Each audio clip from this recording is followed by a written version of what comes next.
여러분은 여러분 자신을 누구라고 생각하십니까? 아무개의 아버지의 아들, 엄마의 딸이라고 물론 그렇게 생각하시겠죠. 어떤 존재라고 생각하십니까? 그런대로 꽤 괜찮은 사람이다 그렇게 생각을 하십니까? 믿음으로 살려면 먼저 내가 누군가를 바로 알아야 합니다. 지금 단풍의 계절입니다. 나뭇잎의 입장에서 보면 단풍이 드는 것보다 더 불쌍한 것은 없죠.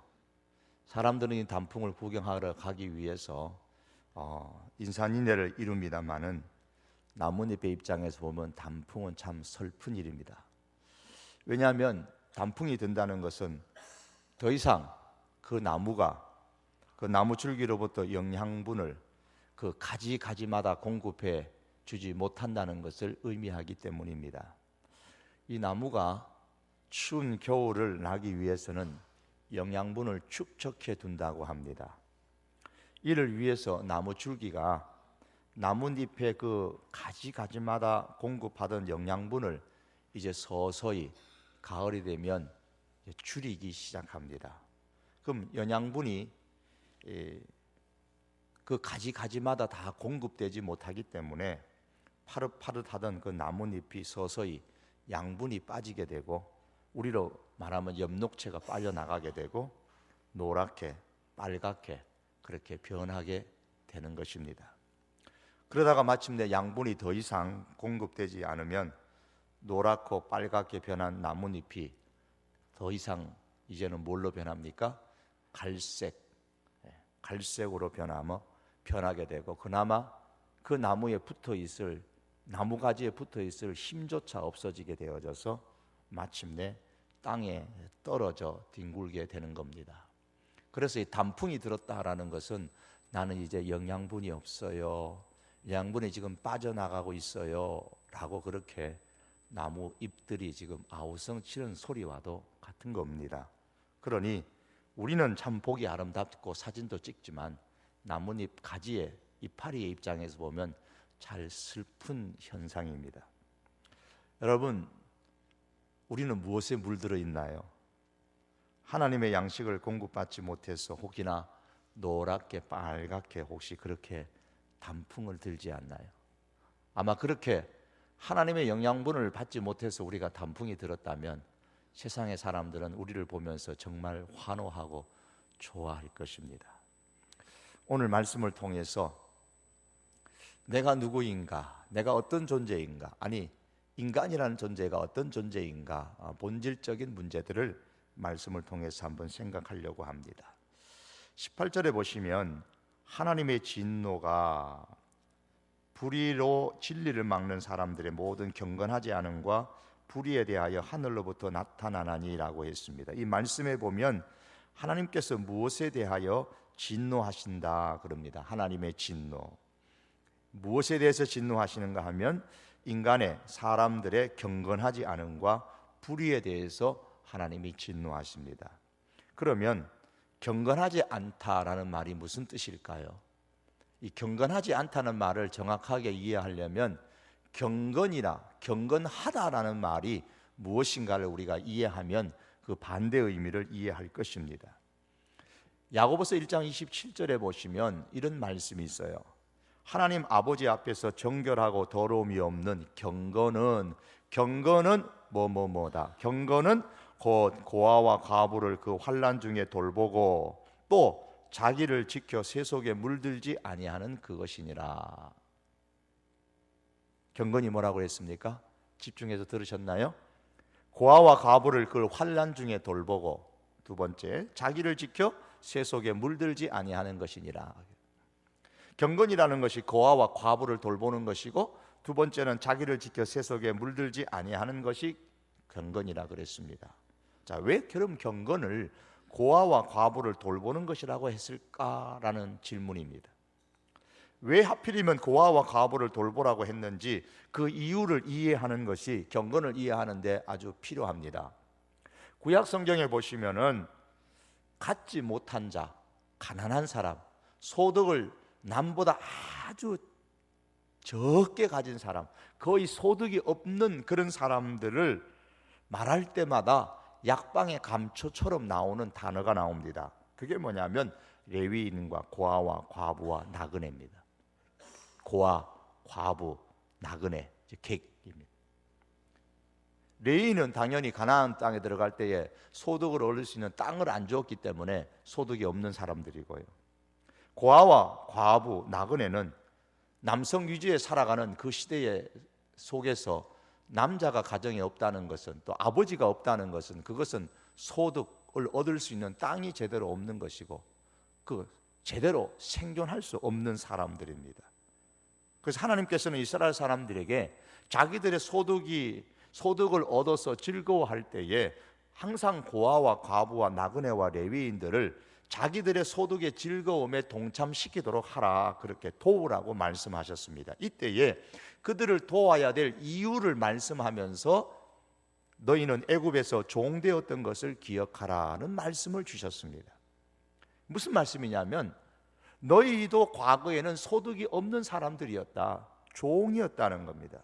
그런데 하나님께서 은혜를 주셔서 너희가 이제 소득 있는 사람이 되었으니까 하나님의 은혜를 받은 사람으로서 하나님의 은혜를 소득이 없는 사람들에게 베풀으라는 겁니다. 대표적으로 그 시대에 소득이 없는 사람이 누군가 하면 레위인, 고아, 과부, 나그네이기 때문에 그들을 기억하고 그들에게 도움을 주라, 은혜를 베풀어라고 말씀하는 겁니다. 그런데 여기서 중요한 것은 레위인과 고아와 과부와 나그네에게 은혜를 베풀라, 이 점에다가 빨간 줄 치고 외우고 하는 게 중요한 게 아닙니다. 만일 그렇다면 소득이 없는 사람, 오늘로 말하면 가난한 사람, 약자들을 돕는 것, 구제하는 것은 기독교가 아니더라도 얼마든지 하는 사람들 많습니다.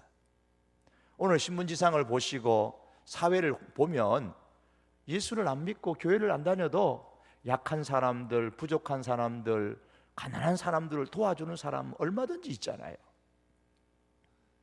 그러면 그들이 다 그러면 하나님이 보실 때에 경건한 사람이라고 말씀하시는가? 그건 아니라는 거예요. 하나님께서 레위인과 고아와 과부와 나그네에게 은혜를 베풀어야 하는 이유를 말씀하시는 것은 거기에 다른 이유가 있습니다. 너희도 소득이 없는 사람들이었는데 어떻게 소득 있는 사람이 되었느냐? 하나님의 은혜로 된 거다. 그러므로 하나님의 은혜를 기억하고 은혜를 베풀라라는 겁니다. 따라서 하나님의 은혜를 기억하라라는 것이 핵심이에요. 누구를 도울 때마다, 없는 사람을 도울 때마다 나도 하나님의 은혜를 받은 사람이다, 그걸 기억하는 게, 그게 더 중요한 거예요. 기독교의 핵심은 거기에 있는 겁니다. 그렇다면 다시 야고보서 1장 27절로 와서 경건이라는 것은 고아와 과부를 돌보는 것이라고 했습니다. 단순히 고아와 과부를 돌보는 것이 경건이라면 이런 것은 말씀드린 것처럼 예수님을 믿지 않아도 얼마든지 하는 사람들이 많고 또 할 수 있는 일입니다. 그럼 하나님께서 그런 사람을 경건하다고 말씀하시는가? 아니라는 거예요. 고아와 과부를 돌보라고 하는 그 근본적인 이유를 말씀드린 것처럼 구약의 맥락 속에서 찾아야 됩니다. 이유가 뭐라 그랬죠? 하나님의 은혜를 기억하라는 겁니다. 그러면 경건이 무엇입니까? 하나님의 은혜를 기억하며 사는 것이 바로 경건의 핵심인 겁니다. 내가 어떤 존재이었는가는 생각함이 없이 단순히 그냥 가난한 사람, 불쌍한 사람을 도와주는 것은 하나님께서 보실 때에 그냥 경건이 아닙니다. 하나님 앞에서의 경건이라는 것은 내 존재를 먼저 깨닫고 내가 하나님의 은혜를 받은 존재요, 하나님의 은혜가 없이는 나는 살 수 없는 존재라는 것을 알고 사는 것이 바로 경건인 겁니다. 따라서 경건은 그 다음의 말씀과 연결될 수밖에 없죠. 자신을 지켜 새 속에 물들지 아니하는 거다. 새 속에 단풍 들지 말라, 그 말이에요. 이게 경건입니다. 하나님의 은혜를 받은 존재임을 알고 하나님의 은혜, 하나님의 도움이 없으면 나는 살 수 없는 존재입니다. 이걸 깨닫고서 하나님의 은혜를 갈급하고 사모하는 사람, 당연히 자신을 지켜서 새 속에 물들지 않도록 힘쓰게 되는 것입니다. 그러므로 경건의 근본은 하나님의 은혜, 하나님의 도움 없이는 살 수 없습니다 라고 고백하면서 사는 거예요.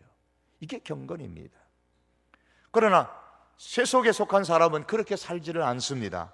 나라는 존재를 아주 크게 인정을 합니다. 그래서 나는 하나님 없이도, 하나님의 도움이 없이도, 하나님의 은혜가 없이도 내가 가지고 있는 이 재주와 내가 가지고 있는 힘으로 얼마든지 내 가정을 행복하게 만들 수 있고, 나는 얼마든지 사회에서 꿈을 가지고 성공할 수 있습니다 라고 생각하면서 살아가는 거예요.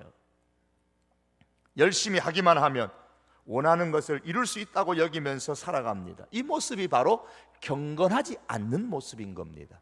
여기서 성경에서 오늘 로마서에서 경건하지 않음과 할 때 바로 그 모습이에요. 하나님의 도움 없이, 하나님의 은혜 없이 내 힘으로 살 수 있다고 하는 이런 세상이 경건하지 않는 세상이요, 이런 세상이 바로 하나님의 진노가 임하는 세상입니다. 그래서 18절에서 하나님의 진노는 경건하지 않음에 나타난다고 말씀하는 거예요. 또한 18절에 보시면 하나님의 진노가 한 군데 더 나타난다 그랬습니다. 어떤 것입니까? 불의. 제가 묻고 자꾸 제가 대답하니까 여러분이 말씀 안 하니까 제가 다 대답해요. 불의입니다. 하나님의 진노가 불의에 대하여 하늘로서 나타난다 그랬습니다. 그럼 불의가 뭡니까? 역시 같은 논리로 한번 생각해 보면 불의를 알려면 의가 뭔지를 우리가 정확하게 알면 이해가 되겠죠. 창세기 15장 5절에서 6절의 말씀을 보시면 하나님께서 하시는 말씀이 이겁니다. 아브라함이 여호와를 믿으니 여호와께서 이를 그의 의로 여기시고 라는 말씀이 나옵니다. 하나님의 약속을 믿었을 뿐인데 그것을 의로 여기셨다 그랬습니다. 따라서 믿음이 의예요. 믿음이 의. 어떤 사람이 의인인가? 성경은 깨끗하게 살아가는 사람, 도덕적으로 살아가는 사람을 의인이라 그렇게 말하지 않고 믿음을 보여주는 사람, 믿음으로 사는 사람이 의인이다 그렇게 말씀합니다. 그렇다면 무엇이 불입니까? 믿지 않는 것, 불신앙이 불입니다. 뭘 믿지 않나요? 그럼 반대로 아브라함이 뭘 믿었어요? 하나님께서 아브라함을 데리고 밤에 밖으로 나가셨습니다. 아브라함아, 예, 나하고 밖에 좀 나가자. 아, 이 밤에요? 그래, 지금 좀 나하고 나가자. 예, 옷 좀 입고요. 하늘 봐라. 하늘 멋있지? 예, 뭐가 보이냐? 별이 많네요. 얼마나 많으냐? 아유, 못 세겠는데요. 그렇지? 너의 자손이 앞으로 그렇게 많을 것이다. 여러분, 이게 뭐예요? 하나님의 약속이에요. 너의 자손이 너가 지금 하늘을 보는 것처럼 셀 수 없는 저 별처럼 많을 거다. 밤하늘에 셀 수 없는 별처럼 아브라함 너의 후손을 그렇게 많게 해주시겠다는 것이 하나님의 약속이에요. 황당해요, 사실은. 왜냐하면 아직 아들이 없거든요. 그리고 뭐 20대, 30대도 40대도 아니고요. 100세 가까운 그 80세가 되는 90세가 되는 아주 이제는 말하면 아이를 가질 수 없는 그런 능력이 없는 나이대예요. 그런데 자식은 없어요. 자식은 무슨 자손? 그것도 하늘의 별처럼 많은 자손? 황당무계한 약속인 거예요. 그런데 아브라함이 그것을 믿었다 그랬어요. 믿었다. 믿으니 하나님께서 의로 여겼다 그랬습니다. 하나님의 약속을 믿는 믿음. 인간적인 이성으로 생각하면, 과학적으로 생각하면 너무 황당한 겁니다. 예수님이 죽었다가 살아나셨대. 과학적으로 너무 황당한 거예요. 남자와 여자가 결혼도 안 했는데, 남자를 가까이도 안 했는데 여자가 성령으로 잉태했다 하더라. 과학적으로 황당한 이야기입니다. 이성적으로는 있을 수 없는 이야기입니다. 그런데 하나님의 약속을 믿었단 말이에요. 그 약속을 믿는 믿음, 이것이 바로 의입니다. 그렇다면 불이라는 게 뭡니까? 하나님의 약속을 믿지 않는 것이 불입니다. 하나님의 약속을 믿지 않고 사는 것 자체가 불의인 겁니다. 그래서 내가 뭐 도덕적으로 뭐 선한 일을 했느냐, 아니면 내가 뭐 살인을 했느냐, 도둑질을 했느냐, 뭐 이런 것을 잊기 이전에 하나님의 약속을 믿지 않는 것 자체가 불의입니다. 그러므로 세상은 하나님 없이도 내 힘으로 얼마든지 살 수 있다고 고함치는 사람들로 가득 차 있고요, 하나님의 약속의 말씀을 믿지 않는 사람들로 가득 찼다는 겁니다. 우리는 어떤가요? 하나님의 진노는 이런 세상에 나타난다 그랬습니다. 그런데 경건하지 않음과 불의가 사람에게 영향력을 행사하는 겁니다. 18절에 보니까 진리를 막는 역할을 한다 그랬습니다. 진리를 알지 못하게 하고 진리를 깨닫지 못하게 합니다. 진리를 못 믿게 만드는 거예요. 이런 경건하지 않는 세력이, 불의의 세력이 사람들로 하여금 진리를 깨닫지 못하도록, 진리에 접근하지 못하도록 만드는 겁니다. 따라서 하나님 없이 자기 능력과 재주로 살 수 있다고 하거나 하나님의 약속을 믿지 않는 사람은 결코 진리를 알 수도 없고 깨달을 수도 이해할 수도 없습니다. 빌라도가 예수님을 죄수로 붙잡아 놓고 물었습니다. 진리가 무엇이냐? 예수님 아무 말씀 안 하셨어요. 하지만 이전에 벌써 진리가 무엇인지에 대해서 사람들에게 가르쳤습니다. 내가 곧 길이요 진리요. 예수님이 진리입니다.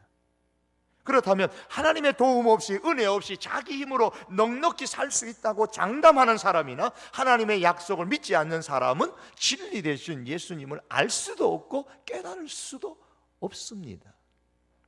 경건하지 않음과 불의로 인해 진리를 알지 못하는 사람들에게 그래서 하나님의 진노가 임하는 겁니다. 예수 그리스도를 모르는 거예요. 세상에 내리는 하나님의 진노에 대해서 사람들이 뭐라고 할 수 없습니다. 핑계할 수 없다 그랬습니다. 왜냐하면 19절 20절의 말씀입니다. 이는 하나님을 알만한 것이 그들 속에 보였기 때문이라 그랬어요. 하나님을 알만한 것, 하나님을 안다, 이거를 신학적인 용어로 말하면 신지식이라 그럽니다. 새로운 지식이라는 말이 아니고 신을 아는 지식, 그래서 신지식입니다. 칼빌이라는 사람은 이것을 종교의 씨앗이라 그렇게 말합니다. 사람들은 자기의 신지식을 가지고 나름대로 신을 찾습니다. 20절에 보시면 그의 보이지 아니하는 것들, 곧 그의 영원하신 능력과 신성이, 보이지 않는 게 뭐냐면 영원하신 능력과 신성입니다. 이건 하나님 되심입니다. 하나님 되심, 하나님 됨을 의미하는 것이고, 만드신 만물에 분명히 보여 알게 되나니, 이 만물은 눈에 보이는 것입니다. 하나님은 눈에 보이는 만물에다가 눈에 보이지 자기의 흔적을 남겨 놓았습니다. 눈에 보이는 만물에 하나님이 존재한다라는 그 흔적을 남겨 놓으셨어요.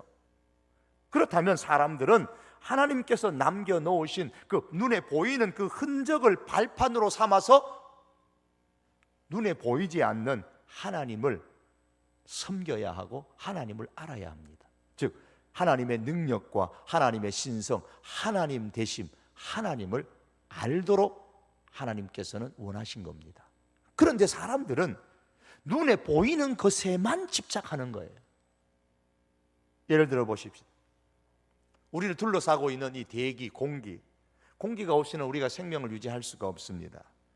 그런데 그 공기의 함유량이, 그 비율이 과학자들에 의하면 대단히 신비롭다고 합니다. 만약에 공기가 지금의 밀도가 아니라면 날마다 별똥별이 이 지구에 수없이 떨어져서 사람들은 공포에 떠는 현상이 일어날지도 모른다는 이야기를 했습니다.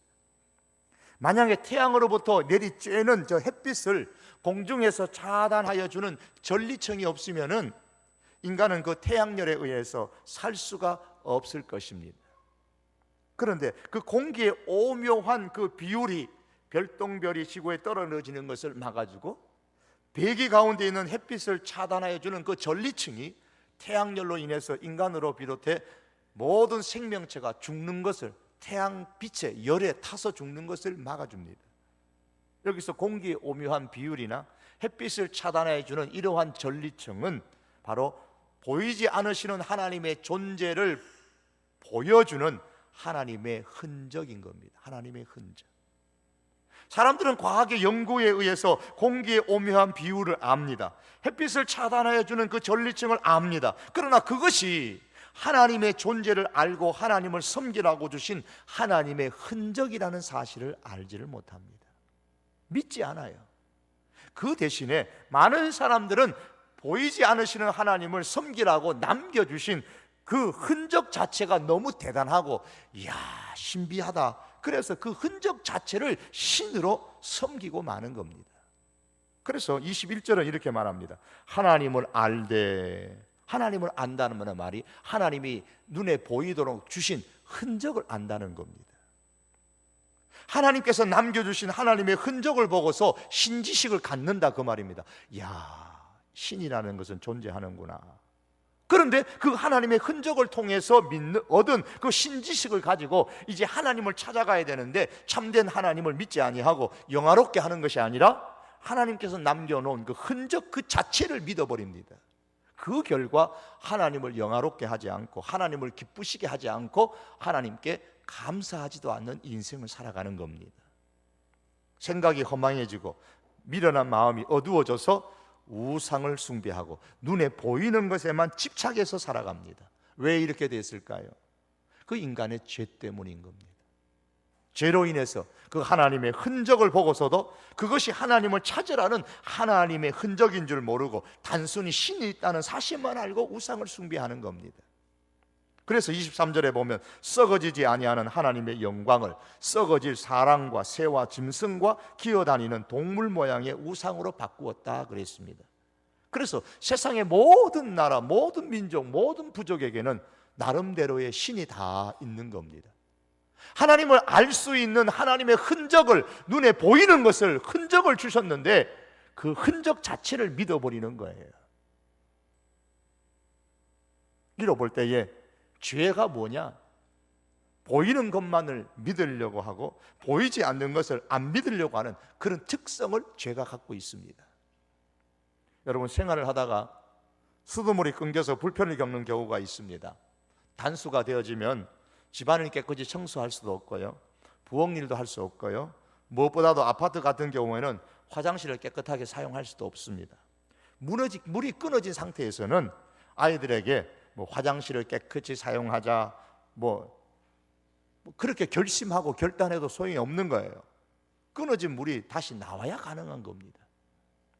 사람들은 말합니다. 좋은 세상 만들자, 좋은 가정 만들자, 정직하게 살자, 성실하게 살자, 남에게 해를 끼치지 말고 살자, 학원 폭력으로부터 자녀를 지키자. 아무리 이렇게 얘기해도 경건치 않음과 불의가 세상 속에 저변에 깔려있는 이상 안 되는 겁니다. 다시 말하면 하나님 없이도 나는 살 수 있습니다라고 외치는 세상이고 하나님의 약속의 말씀을 믿지 않는 이상은 그것은 다 단절된 가정에서, 물이 단절된 가정에서 화장실 깨끗이 합시다라고 외치는 구호와 똑같은 겁니다. 그래서 인간의 근본 문제는 하나님의 존재를 부인하고 하나님을 버리고 자기 힘으로 살려고 하는 데서부터 오는 거예요. 하나님의 약속의 말씀을 믿지 않는 데서부터 인간의 근본적인 문제가 오는 거고 내 자신의 근본 문제도 거기에 있는 겁니다. 진리가 없어지고 하나님의 진노의 심판이 그로 인해서 나타나는 겁니다. 진리가 없는 곳에 나타나는 공통적인 특징이 하나 있습니다. 그것은 눈에 보이는 것에만 집착하는 겁니다. 그래서 오늘 본문엔 그것을 뭐라고 표현하냐면 우상 숭배라 그렇게 표현하고 있는 겁니다. 눈에 보이는 것에만 집중해요. 그런데 하나님을 믿지 않는 사람은 물론이고 심지어 하나님을 믿는 사람들조차도 자꾸 과거의 그 습관 때문에 눈에 보이는 것에만 집착하려는 그 미련을 버리지 못해요. 애굽에서 나왔음에도 불구하고 모세가 없는 사이에 금송아지를 이스라엘 백성들이 만들어 놓고 이것이 애굽에서부터 우리를 인도해낸 하나님이라고 그런 생각을 하고 있는 거예요. 하나님이 눈에 안 보이니까 눈에 보이는 거 금송아지 만들어 놓고 그 눈에 보이는 것에 집착하는 겁니다. 오늘날 하나님을 믿는 사람들도 자꾸 눈에 보이는 금송아지를 만듭니다. 홍해 사건이 나한테 일어나면 믿겠다 그러고 해가 여호수아 시대 되면 15도로 뒤로 물러가면 내가 믿겠다 그럽니다. 신약의 말씀처럼 나는 독사에 안 물리면, 내가 독사에 물려도 내가 안 죽으면 믿겠다 그러고요. 하나님을 한번 믿으면, 하나님 한번 보여주면 믿겠다 그럽니다. 대학에 합격시켜주면 믿겠다 그럽니다. 우리 아버지 암에서 살려주면 내가 믿겠다 그러고요. 취업시켜주면, 이 어려운 시대에 취업시켜주면 내가 믿겠다 그러고, 애 한 명 잘 낳게 해주면 내가 믿겠다 그럽니다. 이번 중간고사 기간인지 모르겠는데요, 중간고사 성적이 A 뿔 따고 나오면 내가 믿겠다 그럽니다. 이런 얘기들만 합니다. 다 다른 얘기 같지만 똑같은 이야기들입니다. 뭡니까? 눈에 보이는 것, 금송아지를 발판으로 해서 믿겠다는 거예요. 안 보이는 것은 안 믿겠다는 겁니다. 이렇게 눈에 보이는 것을 발판으로 삼아서 신앙생활을 하려는 사람이, 죄를 가진 사람의 인간의 특징이요, 경건치 않음의 특징이요, 불의의 특징인 겁니다. 그런데 이런 특성이 예수님을 믿는 사람들 가운데도 나타나더라는 거예요. 사람들은 하나님의 말씀에 근거해서 믿는 것이 아니고 자꾸 자기 어떤 경험에 의해서 눈에 보이는 것을 발판으로 삼아서 자꾸 믿으려고 그래요. 여러분, 이런 눈에 보이는 것들이 우리를 구원할 수 있는 것들이 아닙니다. 금송아지가 이스라엘 백성을 인도하는 것이 아닌 것처럼, 그들을 구원하는 것이 아닌 것처럼, 눈에 보이는 그 어떤 우리가 집착하는 그것이 우리를 구원으로 인도하는 것이 아닙니다. 중간고사 성적이 A뿔 났다고 해서 그것이 우리 인생을 성공시키는 것도 구원으로 인도하는 것도 아니고요, 질병에서 나음을 받았다고 해서 그것이 우리의 영혼을 구원하는 것도 아닙니다. 어떤 신비한 이적을 경험했다고 해서 그것이 구원을 얻는 건 아닙니다. 그럼 그런 경험을 무시하란 말입니까? 중간고사 성적이 뭐 C 나오든지 D 나오든지 E 나오든지 신경 쓰지 말라는 말입니까? 아기는 없어도 괜찮으니까 아기를 낳지 못하는 것에 대해서 관심 갖지 말고 그냥 둘이 그냥 살아라는 이야기입니까? 취업을 안 해도 좋으니까 취업 위해서 애쓰지 말고 가정이야 뭐 어떻게 되든 간에 그냥 살아라는 이야기입니까? 그런 얘기하는 게 아닙니다. 병 낫는 것 좋지요. 신비한 이적을 경험하면 좋은 겁니다. 성적이 잘 나오면 좋지요. C 나오는 것보다 A 나오면 좋지요. 대학에 떨어지는 것보다 합격하는 게 좋습니다. 취업 못하는 것보다 취업 잘하면 좋습니다. 이왕이면 좋은데 취업하면 더 좋습니다. 그러나 중요한 것은 병이 낫든지 안 낫든지, 신비한 이적을 경험하든지 못하든지, 성적이 잘 나오든지 못 나오든지, 대학에 합격하든지 떨어지든지, 취업이 잘 되든지 안 되든지, 아기를 갖든지 못 갖든지, 이런 눈에 보이는 현상들, 경험들로 인해서 하나님을 내가 믿니 안 믿니, 하나님이 계시니 안 계시니, 이런 신앙을 갖지 말자는 거예요. 취업되면 믿고 안 되면 안 믿고, 성적 잘 나오면 믿고 못 나오면 안 믿고, 아기 생기면 믿고 아기 안 생기면 안 믿고, 많은 학생들이 대학에 떨어지면 안 나오고 붙으면 나오고, 이런 모습들이 다 뭐냐면 눈에 보이는 것을 발판으로 해서 믿으려는 현상들이에요. 모두 다 자기 나름대로의 경배할 금송아지 하나를 가지고서 지금 신앙생활을 하겠다는 겁니다. 병이 나아도 하나님께 감사 영광이고, 병이 안 나아도 하나님께 영광 감사고, 신비한 이적을 경험하면 땡큐고, 못해도 하나님 감사하고 영광 올리는 것이고요, 성적이 잘 나와도 못 나와도 하나님 감사 영광 드립니다. 취업을 해도 못해도 눈에 보이는 것에만 우리가 영광과 감사하지 말고, 눈에 보이지 않는 그 하나님께 잘 되든 못 되든 항상 영화롭게 하고 하나님을 기쁘시게 하고 감사를 드리고, 오늘 성경이 우리에게 그걸 말씀하고 있어요. 사랑하는 청년 여러분, 그리고 우리 청장년 여러분, 사랑하는 성도 여러분, 보이는 것을 통해서 하나님을 믿으려고 하지 마십시오. 보이는 것을 통해서 하나님을 영광스럽게 하려고 하지 마십시오. 하나님의 흔적 그 자체를 보고 하나님께 영광을 돌리려고 하지 마십시오. 흔적 그 자체는 시간이 지나가면 다 썩어지는 거예요. 없어지는 거예요. 보이는 것은 시간이 지나가면 다 없어지는 거예요. 하나님은 오늘 말씀에 그런 썩어질 것으로 영광을 얻으신 분이 아니라고 했습니다. 세상에서 내가 뭐 멋들어지게 성공해가지고 영광 돌리겠다, 그런 생각하지 마세요. 내가 성공하지 않아도 하나님은 얼마든지 영광을 받으세요. 세상에서 성공해서 하나님께 영광 돌리겠다고 생각하지 마시고, 지금 내가 하나님의 말씀을 붙잡고 눈에 보이지 않으시지만은 지금도 살아계신 그 하나님을 믿는 신앙을 가지시기를 바랍니다. 하나님의 관심이 거기에 있습니다.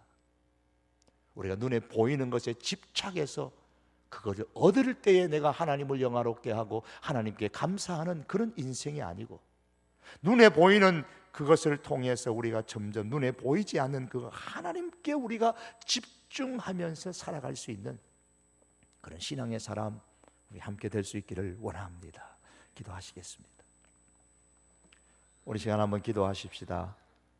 세상은 경건치 않음으로 가득 차 있습니다. 다시 말하면 하나님 없이도, 하나님 은혜가 없이도, 하나님 도움 없이도 내 노력만 하면 얼마든지 성공할 수 있다고, 잘 될 수 있다고 생각하며 살아가는 세상입니다. 이것이 경건치 않음입니다. 하나님의 약속에 대해서 믿지 않는 것이 불의입니다. 이런 경건치 않음과 불의가 가득한 세상 가운데 이 세속에 하나님 내가 물들지 아니하며 눈에 보이는 것에 우리가 집중하고 집착하며 살지 않고, 하나님 눈에 보이지 않은 그 하나님이시지만 하나님, 그 하나님으로 인해서 내가 오늘도 살고 내일도 살겠습니다. 우리 그런 고백을 하면서 우리가 한번 하나님께 기도하십시다. 다 같이 기도하시겠습니다.